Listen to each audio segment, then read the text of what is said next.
مسیح میں عزیز بہنوں اور بھائیوں، گزشتہ اجلاس کے تسلسل کو بڑھاتے ہوئے ہم نچلی گور کے تیسرے درجے کی سزاؤں کے متعلق غور کریں گے۔ اس سے پہلے کہ آپ کو تیسرے درجے کی سزاؤں کی چند مخصوص مثالیں دوں، آئیں مختصراً پہلے درجے سے تیسرے درجے تک کی سزاؤں پر نظر ثانی کریں۔ نچلی گور میں پہلے درجے کی سزائیں بے جان چیزوں کے وسیلے دی جاتی ہیں، جیسے گرم پتھر اور ریت اور ابلتا ہوا پانی یا برف۔ نچلی گور میں دوسرے درجے کی سزائیں زندہ جانداروں کے وسیلے دی جاتی ہیں، جیسے جانور یا کیڑے مکوڑے۔ تیسرے درجے کی سزائیں براہ راست جہنم کے قاصدوں کے وسیلے دی جاتی ہیں۔ تیسرے درجے میں کئی اقسام کی سزائیں ہوتی ہیں۔ اس اجلاس میں متعدد اقسام کے تیز دھار اوزاروں کے ذریعے گوشت کی قاشیں اتارنے کے متعلق بیان کروں گا۔ قاش اتارنے سے مراد کسی چیز کو کئی تہوں میں کاٹنا ہوتا ہے۔ اگر آپ ران کے گوشت کو تہوں میں کاٹنے کے بارے میں سوچیں تو آپ آسانی سے اس بات کو سمجھ سکتے ہیں۔ جب میں تشدد کے اس منظر کو بیان کرتا ہوں تو میں چاہتا ہوں کہ آپ اس کمبخت نظارے کو تصور کرنے کے قابل ہوں۔ ایک جان درخت سے بندھی ہوئی ہے، وہ بندھے ہونے کی وجہ سے قطعی حرکت نہیں کر سکتا۔ اس کے ساتھ ہی جہنم کا قاصد کھڑا ہے۔ اس قاصد کا فربہ جسم ہے اور اس نے سور کا نقاب پہن رکھا ہے۔ جو جان درخت سے بندھی ہے اسے وہ سب کچھ دیکھنا ہے جو کہ جہنم کا قاصد ہے، وہ اسے ہر وقت دیکھتا رہتا ہے۔ جہنم کا قاصد متعدد قسم کے ہتھیاروں کو، یعنی ایک چھوٹے تیز دھار خنجر سے لے کر بڑی کلہاڑی کو تیز کرتا ہے۔ نچلی گور میں، جو کہ ایک روحانی عالم ہے، جسمانی دنیا کی طرح صرف اس لیے چھریاں کند نہیں ہوتی کہ وہ بہت استعمال شدہ ہوتی ہیں اور انہیں تیز نہیں کیا گیا ہوتا، لیکن جہنم کے قاصد کا ان ہتھیاروں کو تیز کرنے کا مقصد تشدد سے قبل مزید خوف پیدا کرنا ہوتا ہے۔ ایسا اس ملک میں 1950 اور 1960 اور 70 کی دہائیوں میں ہوتا تھا۔ جب لوگ عقوبت خانے میں داخل ہوتے تھے تو وہ دوسرے کمروں سے آتی چیخوں کی آوازوں کو سن سکتے تھے۔ انہیں مزید خوفزدہ کرنے کے لیے ان آوازوں کو سننے پر مجبور کیا جاتا تھا۔ وہ تشدد سے قبل ہی خوفزدہ ہو جاتے تھے۔ انہیں تشدد کے آغاز سے قبل ہی اس قدر دہشت زدہ کر دیا جاتا تھا کہ جو وہ جانتے اس کا اقرار کر لیں۔ یہی وجہ ہے کہ جہنم کا قاصد آہستہ آہستہ تشدد کی تیاری کرتا ہے۔ جب تشدد کے ہتھیار آپس میں ٹکرا کر ٹھنٹھناتے ہیں اور جہنم کا قاصد اس جان کی جانب دیکھ کر وحشیانہ منہ بناتا ہے تو اس جان کی دہشت میں مزید اضافہ ہوتا چلا ہی جاتا ہے۔ وہ خوف کے مارے دم گھٹتے ہوئے یہ سوچے گا، جہنم کا یہ قاصد کلہاڑی سے میرا گوشت ادھیڑ دے گا، وہ چھری سے میرے گوشت کی کاشیں بنا دے گا، اور میں کیا کر سکتا ہوں؟ میں کیسے اس اذیت کو برداشت کر سکتا ہوں؟ اس موقع پر وہ از خود چلانا اور اس درخت سے آزادی کی جدوجہد شروع کر دے گا، لیکن جس قدر وہ جدوجہد کرے گا وہ رسیاں اسی قدر ہی اس کے بدن کو چیرتی جائیں گی اور نکلنے کی کوئی راہ نہیں ہوگی۔ پھر بھی جوں جوں وہ فرار کی کوشش کرے گا اس پر یہ واضح ہو جائے گا کہ نکلنے کا کوئی بھی راستہ نہیں ہے۔ آخر کار جہنم کا قاصد اپنی تیاری ختم کر دے گا اور اپنے ہاتھوں میں تیز دھار ہتھیار لیے اس کے قریب پہنچے گا۔ وہ قاصد پہلے اس کی ایک انگلی پکڑ کر اس کی کاشیں بنائے گا۔ جیسے پینسل کو تراشتے ہیں وہ ویسے ہی اس کی انگلی مضبوطی سے تھامتے ہوئے اس کے سرے سے گوشت اتارنے کا آغاز کرے گا۔ گوشت کا ایک خون آلود لوتھڑا زمین پر گرتا ہے۔ جب وہ انگلی کا ناخن اتارے گا تو ٹکڑے ادھر ادھر اڑیں گے۔ جلد ہی 10 انگلیوں کی جگہ برہنہ ہڈیاں ہی رہ جائیں گی۔ اب وہ کلائیوں، بازوں اور کندھوں کے ٹکڑے کاٹنے کے لیے بڑا ہتھیار اٹھائے گا۔ جلد ہی بازوؤں کی جگہ بھی ہڈیاں ہی بچ جائیں گی۔ پھر وہ پاؤں، پنڈلیوں اور رانوں کے گوشت کی کاشیں ٹکڑے ٹکڑے کر کے اتارے گا۔ پھر وہ دھڑ کا گوشت اتارے گا۔ جوں جوں وہ دھڑ کا گوشت اتارے گا انتڑیاں نمایاں ہوتی چلی جائیں گی۔ پھر وہ انہیں ایک ایک کر کے اٹھائے گا اور دور پھینک دے گا۔ وہ انتڑیوں کو ایسے دور پھینک دیتا ہے جیسے کہ وہ اس کے کام میں رکاوٹ کا باعث بن رہی ہوں۔ جیسے ایک باورچی مچھلی کے ساتھ سلوک کرتا ہے، ویسے ہی جہنم کا قاصد گوشت کی کاشیں آہستگی سے کاٹے گا۔ وہ ہنسے گا جیسے خوف کے مارے اس جان کا چلانا بہت مزاح کا خیز بات ہو۔ جلد ہی وہ گوشت کو مزید دقیق انداز سے ادھیڑنے کے طریقوں کو سوچتا ہوا اس عمل کو جاری رکھتا ہے۔ اس وقت تک اس جان کو جس پر تشدد ہو رہا ہوتا ہے اپنے گوشت کی کاشیں بننے اور اپنی انتڑیوں کو دور پھینکے جاتے ہوئے دیکھنا پڑتا ہے۔ کیا آپ اس قدر دہشت ناک منظر کو تصور کرنے کا آغاز بھی کر سکتے ہیں؟ جب کبھی میں ایسے لوگوں کا خیال کرتا ہوں جو ایسے گناہوں کا ارتکاب کرتے ہیں جو دوزخ میں گھسیٹ لے جائے گا، تو میں بے چین ہو جاتا ہوں، میں اداس ہو جاتا ہوں۔ جب بھی میں ان کے متعلق سوچتا ہوں جو 7 سالہ بڑی مصیبت میں سے گزریں گے تو میں بہت اداس ہو جاتا ہوں۔ جہنم کا یہ پیغام نہایت اہم ہے۔ آپ کو اسے نہایت غور سے سننا اور یہ جاننا چاہیے کہ جہنم کس قدر ہولناک جگہ ہے، اور آپ کو کچھ بھی ایسا نہیں کرنا جو کہ آپ کو جہنم کی طرف لے جائے۔ جہنم کے سلسلے کے ان پیغامات کے دوران میں گھر پر اس کے متعلق سوچتا تھا۔ گزشتہ ہفتے میں نے آپ کو اس تشدد کے متعلق بیان کیا تھا جو کوریا میں واقع ہوتا تھا، صحیح؟ میں نے یہ سوچا کہ اگر ویسا تشدد مجھ پر ہوتا تو پھر میری کیا حالت ہوتی۔ تصور کیجئے کہ میری ہڈیاں بھی چکنا چور اور نمایاں ہو جائیں گی اور انہیں ٹکڑے ٹکڑے کر دیا جائے۔ میرے خیال میں یہ صحیح بیان کر سکتا ہوں۔ اگر میں انہیں نہ بتا پاؤں جو وہ سننا چاہتے ہیں، تب وہ میری ٹانگوں پر بھاری چیزوں جیسے بھاری پتھر اور چٹانوں سے دباؤ ڈالیں گے۔ وہ شاید اذیت کو بڑھانے کے لیے میری ٹانگوں کے نیچے شیشے کے ٹکڑے بھی پھیلا دیں اور میری ٹانگوں کی ہڈیاں تک ٹوٹ جائیں۔ میں نے اس کے متعلق سوچا تھا اور اس کا تصور کیا تھا کہ اگر میرے ساتھ ایسا ہو تو میری کیا حالت ہوگی۔ کوریا کی تاریخ میں اس انداز کے تشدد کے بہت سے واقعات ملتے ہیں۔ گرم لوہے سے لوگوں کے پیٹ کو داغا جاتا تھا۔ وہ پیٹ، سینے یا کمر کو غرض جسم کے ہر حصے کو داغتے تھے۔ پھر چمڑے کے جلنے کی بو پورے کمرے میں پھیل جاتی تھی۔ چونکہ درد ناقابل برداشت ہوتی تھی، اس لیے لوگ اپنے ناکردہ گناہوں کا بھی اقرار کر لیا کرتے تھے۔ لیکن کچھ ایسے راست باز خادم بھی گزرے ہیں جنہوں نے ایسے اندوہناک تشدد کو بھی برداشت کیا اور انہوں نے اپنی موت تک ہمت نہ ہاری۔ میں نے اس کے متعلق سوچا تھا کہ میں اس داغے جانے کے تشدد کو برداشت کر سکتا ہوں۔ آپ کو ایسا نہیں سوچنا چاہیے کہ آپ بھی ایسا کر سکتے تھے۔ یہ آپ کے لیے آسان نہیں ہوگا۔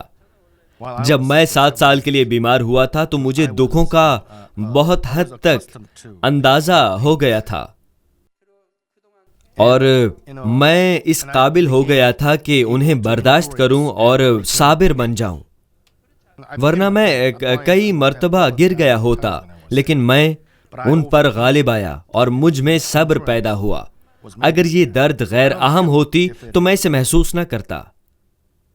اس لیے میں نے یہ سوچا کہ میں کسی حد تک اس پر غالب آ سکتا ہوں۔ یہی وجہ ہے کہ اب میں ایسا سوچتا ہوں۔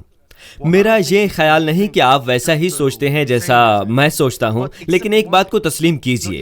1960 میں نے ایک فلم دیکھی تھی۔ یہ صدر لی کی سوانح حیات پر مبنی تھی۔ جب ان پر تشدد کیا گیا تو لوگوں نے ان کے ناخنوں کے نیچے کی جگہ کو بانس کے کیلوں سے چھید دیا۔ اس منظر کو دیکھ کر ہی میں ہکا بکا رہ گیا۔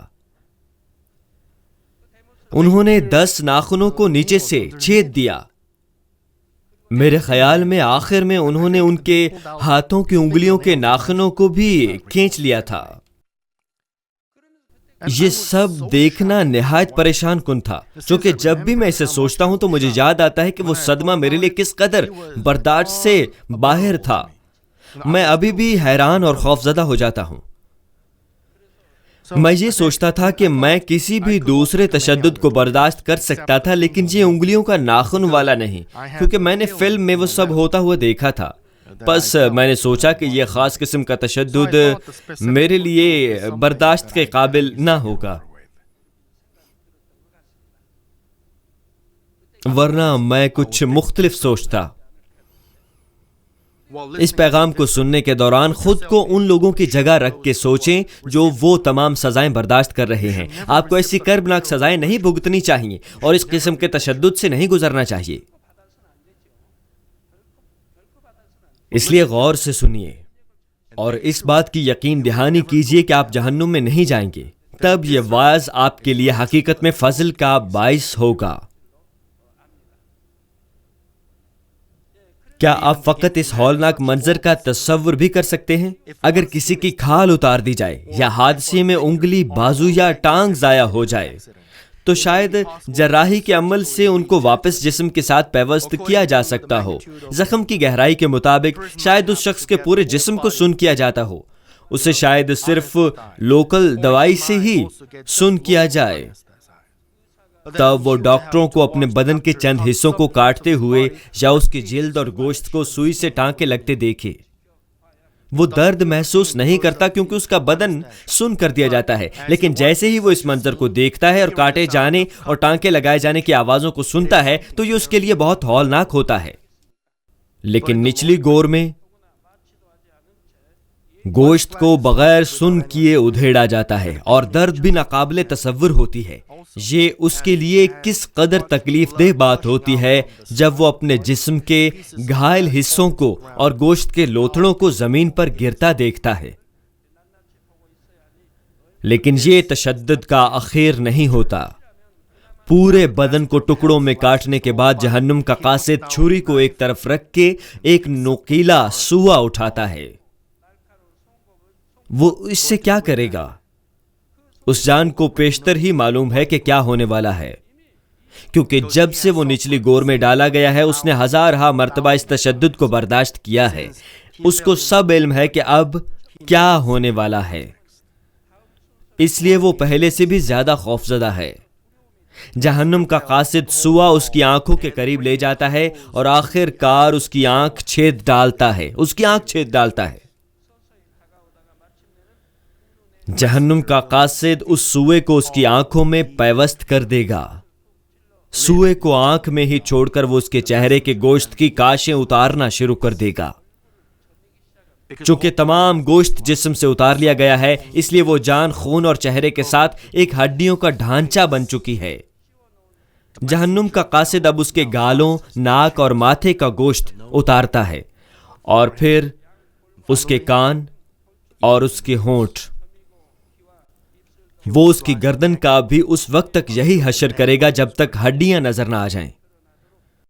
جب گردن بھی آخرکار اس عمل سے گزر جاتی ہے تو تشدد کا پہلا مرحلہ ختم ہو جاتا ہے۔ لیکن نچلی گور میں یہ تشدد کا انجام نہیں ہے، بلکہ یہ ایک نئے گوشت اتارنے کے مرحلے کا آغاز ہے۔ اس کے فوراً بعد جو گوشت ادھیڑا جا چکا ہوگا دوبارہ سے بحال ہو کر نیا ہو جائے گا۔ جسم اور ہاتھ پاؤں اپنی اصل شکل میں ہوں گے، تمام جسم نیا ہو جائے گا۔ میرے خیال میں آپ نے اس قسم کی فلمیں دیکھی ہوں گی۔ زمین کی جاسوسی کرنے کے لیے ایک خلائی مخلوق زمین پر آتی ہے۔ اس زمین کے باسی اور وہ مخلوق آپس میں لڑائی کرتے ہیں۔ جب لوگ اس کی طرف گولی چلاتے ہیں تو اس کے سینے میں ایک سوراخ بن جاتا ہے، لیکن جلد ہی وہ سوراخ ٹھیک ہو کر بحال ہو جاتا ہے۔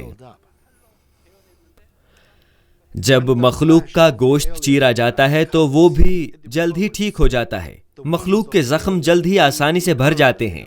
میرے خیال میں آپ نے فلم دیکھی ہوگی۔ جہنم کے پیغام سننے کے دوران شاید آپ کو اس فلم کا خیال آئے۔ جس قدر پرتشدد انداز سے گوشت کاٹا جاتا اور ادھیڑا جاتا ہے وہ جلد ہی بحال ہو جاتا ہے اور تشدد دوبارہ شروع ہو جاتا ہے۔ پھر اس جان کو تشدد کے مزید ایک مرحلے کے لیے تیار ہونا پڑتا ہے۔ گزشتہ تشدد کی اذیت ختم ہونے سے قبل ہی تشدد کا ایک نیا مرحلہ شروع ہو جاتا ہے۔ وہ جان اس جہنم کے قاصد کو دیکھے گی جس کی شکل مکروہ سور سے ملتی ہوگی اور ہتھیاروں کے تیز ہونے کے گھسنے کی آوازیں سنے گی۔ تمام بدن کو ٹکڑے ٹکڑے کی کاشوں میں تبدیل کر دیا جائے گا اور سوا آنکھوں میں چھید دیا جائے گا۔ جب تک عظیم عدالت کے بعد اس جان کو گندھک کی آگ میں نہیں پھینک دیا جاتا، وہ اس مسلسل تشدد سے جان نہیں چھڑا سکتا۔ جب کسی حادثے میں کسی آدمی کے کسی حصے کو نقصان پہنچتا ہے تو کہا جاتا ہے کہ اس نقصان کے ذہنی تصور کو کبھی بھی مکمل طور پر نہیں بھلایا جا سکتا، اور یہ جان جسے ایک دو مرتبہ نہیں بلکہ لا تعداد مرتبہ اس اذیت کو برداشت کرنا پڑتا ہے، اسے کوئی امید نہیں اور نہ ہی اذیت سے فرار ممکن ہے۔ شروع میں وہ شاید چلانے کی، لڑنے کی یا درد کو برداشت کرنے کی کوشش کرے، لیکن جلد ہی وہ ہار جائے گا اور کرب و اذیت اس کو آ دبائیں گے۔ کیا یہاں کوئی ایسا موجود ہے جو اس کرب کو محسوس نہ کر سکتا ہو؟ تو پھر میں تاریخ میں اس کی مانند ایک واقعہ گوش گزار کرتا ہوں۔ دوسری جنگ عظیم کے دوران کچھ ممالک نے انسانوں پر یعنی جنگی قیدیوں پر مقبوضہ ممالک کی عوام پر کچھ تشدد کے تجربات کیے، یعنی انہوں نے چوہوں اور خرگوشوں کی مانند زندہ انسانوں کو اپنے تجربات کا فائل بنایا۔ ان تجربات کو بائیو کیمیائی ہتھیاروں کی تخلیق کے لیے، جیسے ایسے جراثیم اور وائرس جو تھوڑے وقت میں بے شمار افراد کو ہلاک کر دے، عمل میں لایا گیا۔ انہوں نے یہ سب خفیہ طور پر کیا، لیکن ان باتوں کا علم اس کا نشانہ بننے والے لوگوں کی گواہیوں یا دیگر ذرائع کے وسیلے ہوا۔ چین کے شہر میں جاپانی قبضے کے دوران کچھ ایسا ہی ہوا تھا۔ ہم نے دوسری جنگ عظیم کے دوران ایسا وقوع پذیر ہوتے ہوئے بہت سے لوگوں سے ہم نے اس طرح کے واقعات سنے تھے۔ کیا یہ کوریا کی قدیم تاریخ میں رقم ہے؟ صرف اس بات کے لیے ایک ملک نے انسانوں پر تجربات کیے کہ کس قسم کا زہر فائدہ مند ہے اور اس زہر سے لوگ کتنی دیر تک بچے رہ سکتے تھے۔ انہوں نے تریاک بھی تیار کیے اور انہیں انسانوں پر آزمایا۔ ایسے ہی تجربات اس ملک میں بھی بہت دفعہ ہوتے رہے ہیں۔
ان چند تجربات کی کچھ مثالیں پیش خدمت ہیں۔ وہ کینسر کے خلیات یا جو کچھ وائرس ایک صحت مند انسان کے جسم میں ڈال دیتے تھے اور یہ جائزہ لیتے تھے کہ کس قسم کی علامات ظاہر ہوتی ہیں۔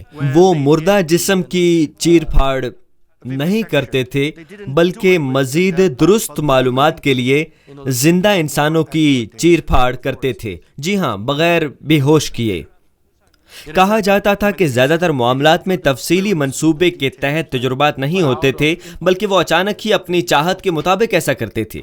ایسا ہی ایک معاملہ مندرجہ ذیل ہے۔ وہ آدمی کو 0 سے بھی 30 ڈگری کم درجہ حرارت میں درجنوں گھنٹے کھڑا رکھتے تھے۔ وہ اس کے اوریاں بازوؤں پر ٹھنڈا پانی پھینکتے تھے۔ جب اس کے بازو کلی طور پر جم جاتے تو وہ اس لیبارٹری میں لا کر ان پر گرم پانی ڈالتے تھے۔ تب ڈھیلی جلد اور پٹھے حقیقت میں پگھل جاتے اور پیچھے ہڈیاں ہی رہ جاتی۔ ان کے ذہن میں متعدد خیالات آنے پر کیے جانے والے تجربات کے بعد وہ ان آدمیوں کو مرنے کے لیے تکلیف میں چھوڑ دیتے، کیونکہ وہ ان کے تجربات کے لیے اب کسی کام کے نہ رہتے تھے۔ انسان ہونے کے ناطے وہ کیسے بنا ضمیر کے کچوکوں کے ایسی ہولناک باتیں کر سکتے تھے؟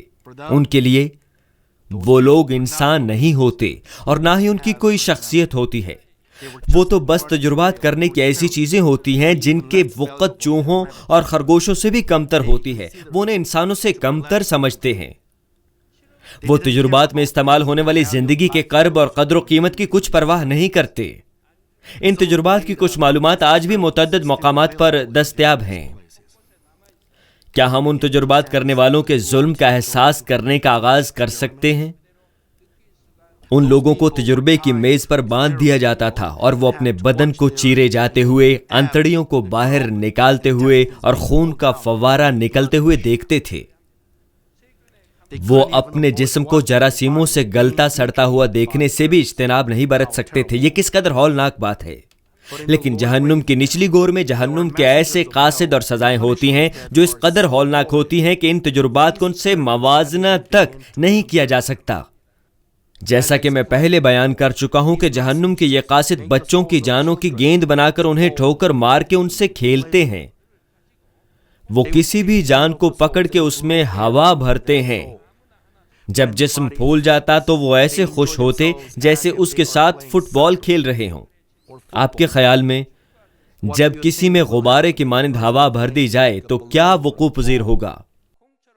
اس کی انتڑیاں اور پھیپھڑے سوج جائیں گے اور پسلیاں اور انتڑیوں کو ڈھانپ کے رکھنے والی ریڑھ بھی ٹوٹ جائے گی. اس کے پھٹ پڑنے تک جلد بھی پھولتی جائے گی اور وہ آدمی اپنی جلد کو چیرے جانے کی درد محسوس کرے گا.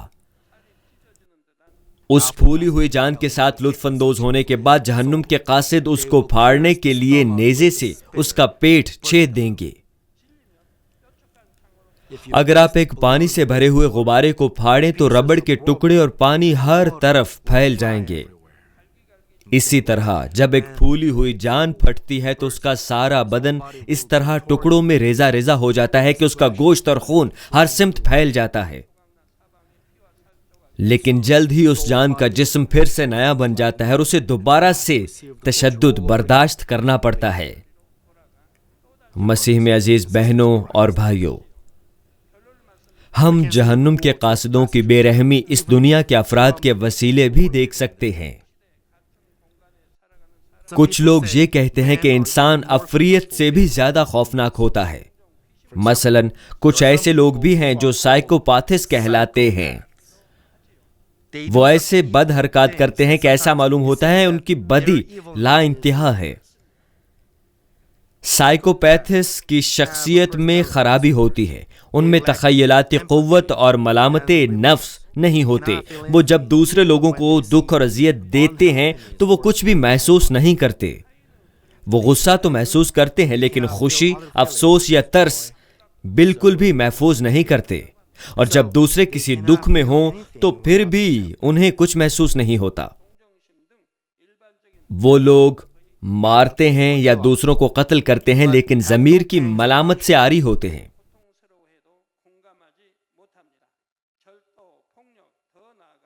ان کا ضمیر انہیں کبھی ملامت نہیں کرتا جب وہ اس قسم کے اعمال کرتے ہیں.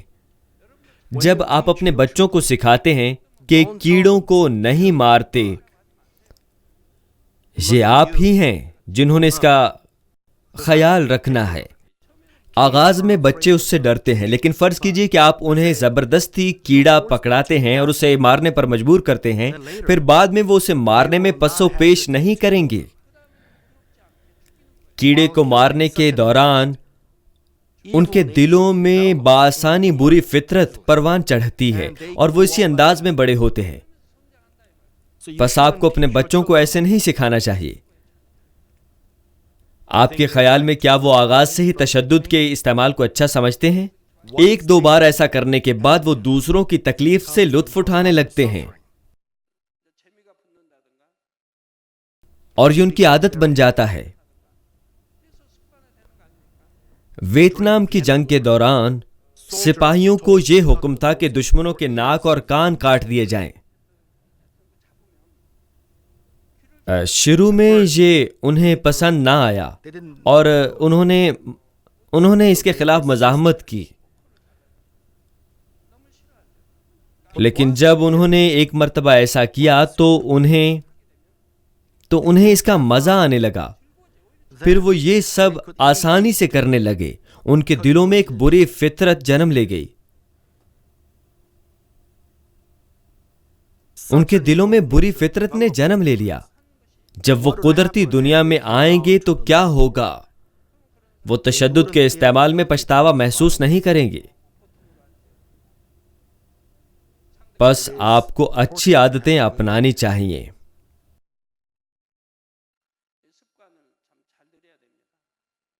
ایک وقت تھا کہ میں بھی بہت ظالم ہوا کرتا تھا. ایک مرتبہ میں نے سوچا کہ کیا میں نے کبھی کسی جاندار شے کو ہلاک کیا ہے؟ خیر، میں نے بے شمار مکھیاں ماری اور مچھر بھی، بہت سے مچھر بھی. میں نے بہت سو کو مارا. جب مکھیاں باورچی خانے کی میز پر بیٹھتی تھیں تو مجھے اچھا نہیں لگتا تھا. میں انہیں مار ڈالتا تھا. یا تو میں انہیں اڑا دیتا تھا یا پھر مار دیا کرتا تھا.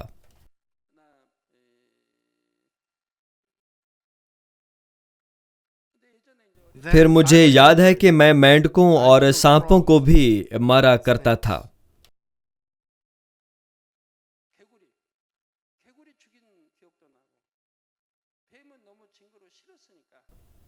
میں نے سانپوں اور مینڈکوں کو بھی مارا تھا. جب میں بچپن میں اپنے دوستوں کے ساتھ کھیلتا تھا تو ہم مینڈک کو زمین میں دفن کر دیتے تھے. پھر بعد میں وہ مینڈک بچ کر باہر نکل آتا تھا. ہمیں وہ دیکھنا اچھا لگتا تھا، اس لیے ہم 1 یا 2 مرتبہ اس طرح کھیلے تھے.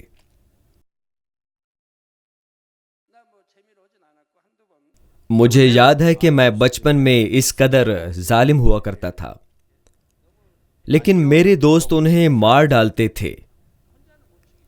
وہ تو انہیں مار ہی دیا کرتے تھے. میں خود ایسا نہیں کرتا تھا.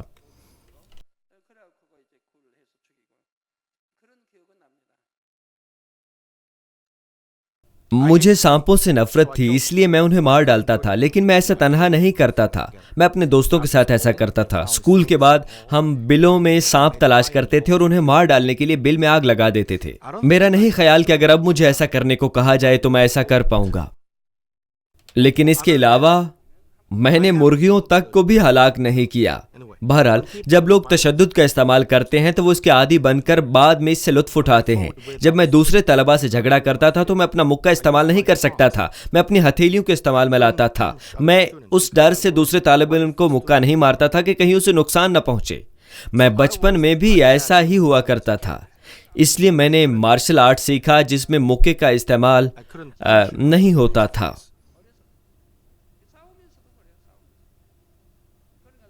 چونکہ میں کسی کو مکہ مارنے سے ڈرتا تھا اس لیے میں ہتھیلیوں کا استعمال کرتا تھا. اس لیے میری انگلیاں بھی تربیت یافتہ تھیں.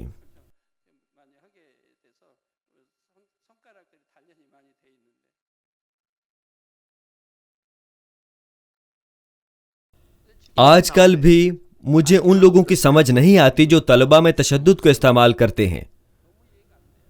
وہ مانمن کے طلبہ ہیں، وہ کیسے تشدد کر سکتے ہیں؟ مجھے تو ان کے والدین کی بھی کوئی سمجھ نہیں آتی. گو کہ وہ ہزاروں میں چند ہیں، پھر بھی میں انہیں سمجھنے سے قاصر ہوں. بس میں دعا کرتا ہوں خدا باپ مجھے ان طلبہ کے ساتھ کیا کرنا چاہیے جو تشدد کرتے ہیں. اگر دوسری کلیسیاؤں میں ایسا ہوتا تو انہیں سزا ملتی اور ان پر کلیسیا میں داخلے پر پابندی بھی لگ سکتی تھی. لیکن میں ان جانوں کو بچانا چاہتا ہوں، اس لیے میں دعا کرتا تھا اور پوچھتا تھا کہ مجھے ان کے ساتھ کیا کرنا چاہیے.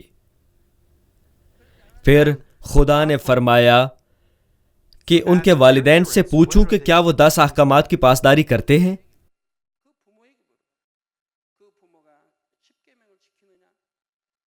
والدین مانمن چرچ کے کافی عرصے سے رکن رہے ہیں لیکن وہ 10 احکامات تک کو نہیں مانتے.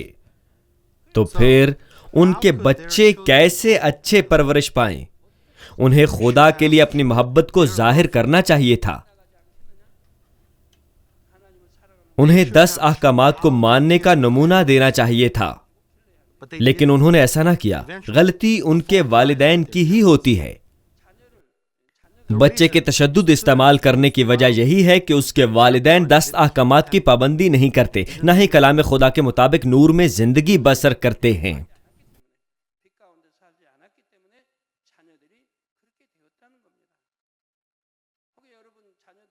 اگر آپ کا کوئی ایسا بچہ ہے جس کا برتاؤ اچھا نہ ہو تو خود پر نظر ڈالیے. اگر آپ کے خیال میں غلطی آپ کی ہے اور آپ کا بچہ آپ کی وجہ سے بھٹک گیا تھا تو یہ شاید ٹھیک بات ہی ہوگی.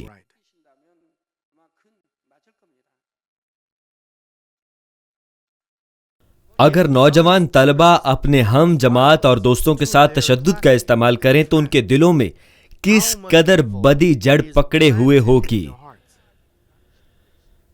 وہ جہنم کے واعظ بھی سنتے ہیں. وہ تشدد کے استعمال کے دوران ندامت تک محسوس نہیں کرتے، بلکہ وہ لطف اٹھاتے ہیں. وہ شاید دوسروں کو ٹھیس پہنچا کر کسی قسم کی راحت محسوس کرتے ہیں، اس لیے وہ عادتاً جب بھی تحریک محسوس کرتے ہیں ایسے جرائم کرنے سے باز نہیں آتے. حیران کن بات یہ ہے کہ حال ہی میں کوریا سے بھی ایک ایسے شخص کو گرفتار کیا گیا جو 20 معصوم زندگیوں کا قاتل تھا. اس نے انتہائی ہولناک انداز سے قتل کیا اور لاشوں کو ٹکڑوں میں کاٹنے کے بعد جگہ جگہ ٹھکانے لگایا. اس کے پاس ان تمام ہلاکتوں کی کوئی وجہ نہیں تھی، بلکہ اس کے کہنے کے مطابق وہ لوگوں کو مارنا چاہتا تھا. گو کہ اس قسم کے انتہا پسند جرائم کا احساس نہیں کیا جاتا. معاشرے میں ایسے کئی سائیکوپیتھس موجود ہیں. ان میں سے چند پیشہ ورانہ کام بھی کرتے ہیں اور قانون کے نفاذ و پابندی سے بھی بچ نکلتی ہیں.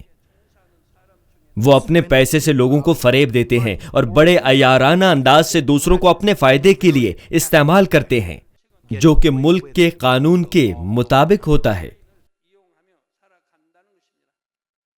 اس کلیسیا کے آغاز کے بعد میں نے ایسے لوگوں کو دیکھا ہے.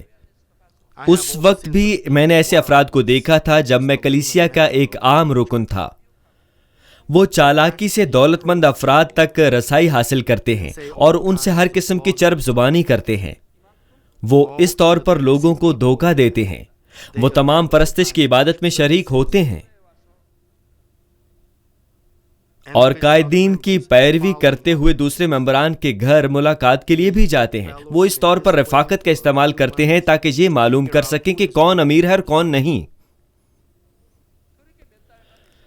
اور تب وہ لوگوں کو دھوکہ دیتے ہیں. میں نے گزشتہ 27 برسوں میں اس قسم کے کئی افراد کو دیکھا ہے جن کے دلوں میں بہت لالچ ہوتا ہے، وہی دھوکہ کھاتے ہیں. چونکہ ان کی نیت میں لالچ اور خود غرضی ہوتی ہے، اس لیے وہ دھوکہ کھا جاتے ہیں. جب یہ کلیسیا قائم ہوئی تھی تو خدا نے اس سے کلام کیا تھا. کلیسیا کے اراکین کو قرض لینے یا دینے کی اجازت نہ دی جائے. کلیسیا کے ممبران میں کسی قسم کے مالی امور کی اجازت نہ دی جائے. کلیسیا ایک ایسا پاک مقام ہے جہاں خدا کا فضل بانٹا جاتا ہے اور خدا کی حمد اور اس سے دعا کی جاتی ہے. یہ وہ جگہ ہے جہاں خدا کے فرزند آسمان پر جانے کے لیے جمع ہوتے ہیں. خدا فرماتا ہے کہ ایسے فرزند چرچ میں کبھی بھی کاروبار اور آپس میں پیسے کے لین دین کے متعلق گفتگو نہیں کرتے. پس میں آپ کو سال میں کم از کم 2 مرتبہ انتباہ کرتا ہوں، لیکن پھر بھی ایسے لوگ موجود ہیں جو بار بار دھوکہ کھا جاتے ہیں. مہربانی سے خبردار رہیں.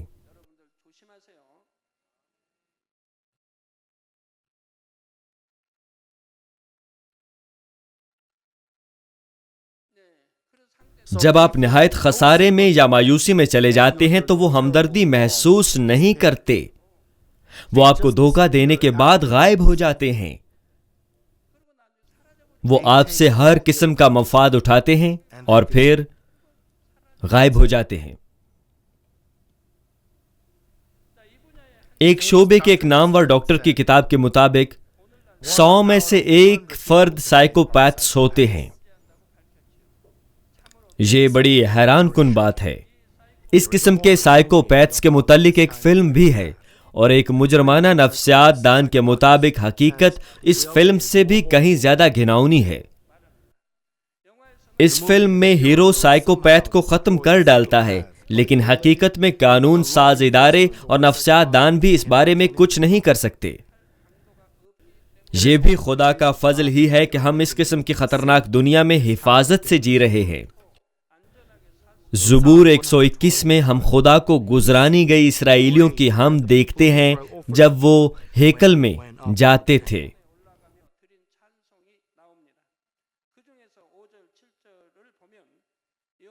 5 اور 7 آیات میں بیان ہے، خداوند تیرا محافظ ہے، خداوند تیرے داہنے ہاتھ پر تیرا سائبان ہے، نہ آفتاب دن کو تجھے کوئی ضرر پہنچائے گا، نہ مہتاب رات کو۔ خداوند ہر بلا سے تجھے محفوظ رکھے گا، وہ تیری جان کو محفوظ رکھے گا۔ میرا یقین ہے کہ مانمین کے تمام اراکین اس یقین کا دعویٰ کرتے ہیں، لیکن آپ کو ایک بات ذہن نشین کر لینی چاہیے، ہر وقت خدا کی محافظت میں رہنے کے لیے آپ کو بھی خدا کے نور میں سکونت کرنا ہوگی۔ مسیح میں عزیز بہنوں اور بھائیوں، بالکل جیسے اس دنیا میں اس قدر گھناؤنی بدی پائی جاتی ہے، ویسے ہی جہنم بھی ایک حقیقی جگہ ہے۔ یہ ایک فرضی یا گھڑی ہوئی کہانی یا ڈرامہ نہیں ہے۔ لہٰذا اس جہنم کا سوچتے ہوئے میں آپ کو تحریک دیتا ہوں کہ آپ ہر قسم کی بدی کو خود سے اتار پھینکیں، لیکن میرا یہ مطلب بھی نہیں ہے کہ آپ ہر وقت ہی جہنم کے خوف میں زندہ رہیں۔ آپ کو خدا کے دل کو محسوس کرتے ہوئے بدی کو دور کرنا چاہیے، لیکن بعض اوقات آپ کو اس حقیقی اور ہولناک جہنم کے متعلق سوچتے ہوئے پختگی سے گناہوں کی آزمائشوں سے بچنا پڑتا ہے۔ یہی وجہ ہے کہ میں یہ پیغامات پیش کر رہا ہوں تاکہ آپ آزمائشوں سے دور ہو جائیں۔ اگر آپ کو علم ہو کہ جہنم کس قدر خوفناک مقام ہے تو آپ ایسا کوئی عمل کیوں کریں گے جو آپ کو جہنم میں لے جائے؟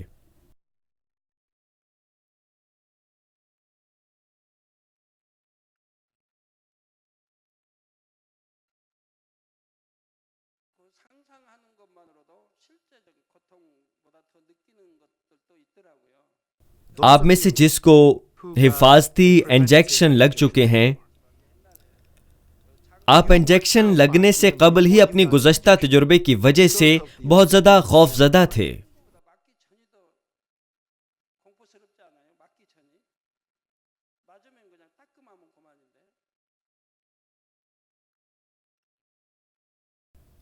جب میں 7 سال تک بیمار رہا تو میں متعدد آکوپنکچر سینٹر پر جاتا رہا۔ اس سے قبل کہ مجھے سوئیاں چبھوئی جاتی، مجھے گزشتہ درد کی وجہ سے خوف آ جاتا تھا۔ تب میں یاد کرنے کی کوشش کرتا کہ پچھلی مرتبہ کیا ہوا تھا۔ اصل میں وہ اس قدر برا نہیں تھا، لیکن وہ سوئیاں چبھوئی جانے سے قبل تکلیف دہ ہوتا تھا۔ وہ ماہرین میرے پاؤں اور انگلیوں اور پیٹ کو مروڑ دیتے اور وہ سوئیاں لگاتے اور میں ڈر جاتا، لیکن ایک بار جب یہ عمل ہو جاتا تو کچھ بھی محسوس نہ ہوتا۔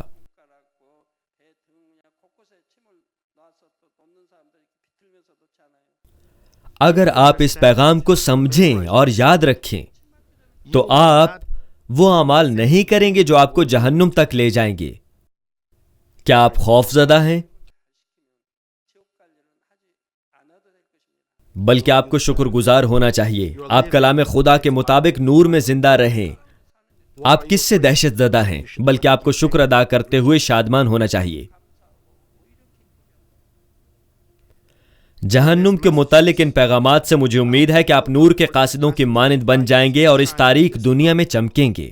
میں یسوع کے نام میں دعا کرتا ہوں کہ ایسا کرنے سے آپ نئے یروشلم کے، جہاں خدا باپ سکونت پذیر ہے، شہری بن جائیں۔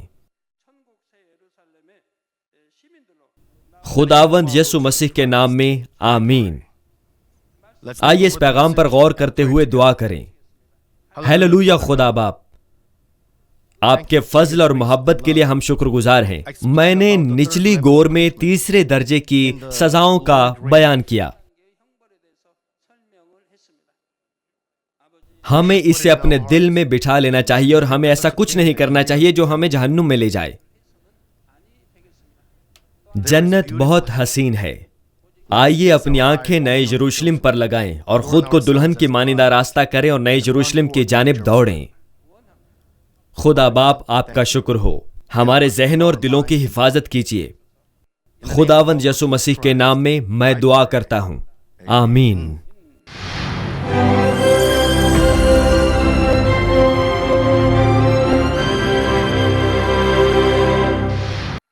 ہیلیلویا اے قادر مطلق خدا باپ، اس محفل میں دعا وصول کرنے والے بہنوں اور بھائیوں پر اپنا فضل بھرا ہاتھ رکھ۔ مقامی عبادت گاہوں اور کلیسیائی شاخوں کے ممبران پر اپنا فضل فرما، اور GCN اور مانمن ٹی وی کے تمام ناظرین پر بھی، اور ان پر بھی جو سیٹلائٹ کیبلز اور انٹرنیٹ کے ذریعے اس عبادت میں شریک ہیں۔ ان کے دلوں میں ایمان کو نصب کر اور ان سے منفی سوچوں کو دور فرما، ان سے تمام مصیبتوں اور مشکلات کو دور فرما۔ روح القدس کی آگ کے وسیلے ان کے جسم کے تمام حصوں بشمول خلیوں اور بافتوں کے تمام بیماریوں کو دور فرما، تمام اندرونی اعضاء اور آنتوں کو محفوظ فرما، ان پر تخلیق کی روشنی جگمگا۔ میں یسوع مسیح کے نام میں دشمن ابلیس، شیطان، تمام جراثیموں، بیماریوں، بیکٹیریا کو دور جانے کا حکم دیتا ہوں۔ اپنا نور ان پر چمکا، ان کی دیرینہ اور ناقابل علاج بیماریوں کو روح القدس کے وسیلے دور فرما۔ ملیریا اور اس جیسی مہلک اور موذی امراض کو جلا ڈال، ان سے تمام نئی بیماریوں بشمول سوائن فلو کو دور فرما دے، انہیں پاک اور اچھا کر دے۔ ان سے تمام موسمی بیماریوں یعنی نزلہ اور بخار کو دور فرما۔ خدا باپ ان کی تمام قسم کے وائرس اور بیکٹیریا سے حفاظت فرما۔ ان کو تمام قسم کے کینسر سے شفا بخش، معدے کا کینسر، پھیپھڑے کا کینسر، جگر کا کینسر، چھاتی کا کینسر، بچہ دانی کا کینسر، آنتوں کا کینسر۔ ان کو ایڈز جیسی جان لیوا بیماریوں سے بھی بچا، high blood pressure, low blood pressure, دل کی بیماریاں، وائرس سے پھیلنے والی بیماریاں اور تمام موذی امراض، تمام قسم کی جوڑوں اور ہڈیوں کی بیماریوں سے بھی ان کو شفا بخش۔ ان سے تمام قسم کے درد کو جیسے سر کا درد، کمر کا درد دور فرما۔ ان کو ذہنی دباؤ، تناؤ، مرگی اور تمام قسم کی ذہنی بیماریوں سے دور فرما۔ ان کو ہر قسم کے فالج سے آزاد کر، انہیں اٹھ کر کھڑا ہونے اور اچھلنے کی توفیق عطا فرما۔ ان کی اچھی نظر اور اچھی سماعت کو بحال کر، اندھوں کو آنکھیں عطا کر دے، بہروں کو کان عطا کر دے اور گونگوں کو زبان عطا فرما۔ حادثات کے بعد کی تکالیف سے شفا بخش، ان کی ٹوٹی اور چکنا چور ہڈیوں کو صحیح فرما، ان کے جلے ہوئے زخموں کو مندمل فرما اور ان سے تپش کو دور فرما۔ اے باپ، کوئی نشان مت چھوڑیو، انہیں تمام قسم کی نشہ آور اشیاء اور زہر سے پاک فرما۔ خدا باپ، مردہ خلیوں، بافتوں اور اعصاب کو دوبارہ پیدا فرما کہ ان کو زندگی کی طرف لوٹا دے۔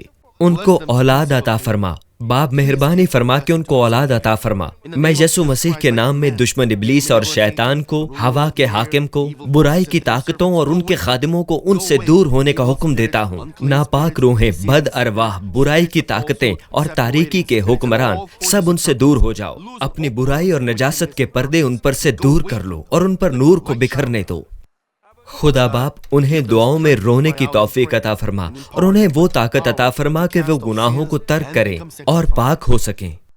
ان کی روح کی خوشحالی کے راستے میں ان کی صحت کا خیال رکھ اور ان کے خاندانوں کو انجیل کی بشارت عطا فرما۔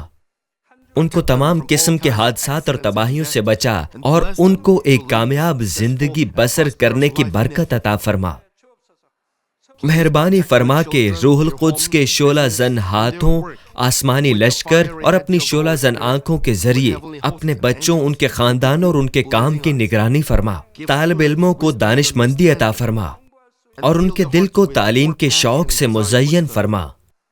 ان کے دلوں کو دنیاوی اور فانی چیزوں سے دور فرما کے سچے خدا کی محبت نصب فرما۔ اپنے بچوں پر رحم فرما اور پھر چاہے وہ کھائیں، سوئیں یا پیئیں، ہر کام میں انہیں تجھے جلال دینے کی برکت عطا فرما۔ انہیں زندہ خدا کا اقرار اور گواہی دینے کی توفیق عطا فرما کہ میں خدا سے ملا ہوں اور میں نے اس کے برکات اور جوابات کا مشاہدہ کیا ہے۔ خدا باپ تیرا شکر ہو، تمام جلال تجھے ہی سزاوار ہے۔ یسوع مسیح کے نام میں میں دعا کرتا ہوں، آمین۔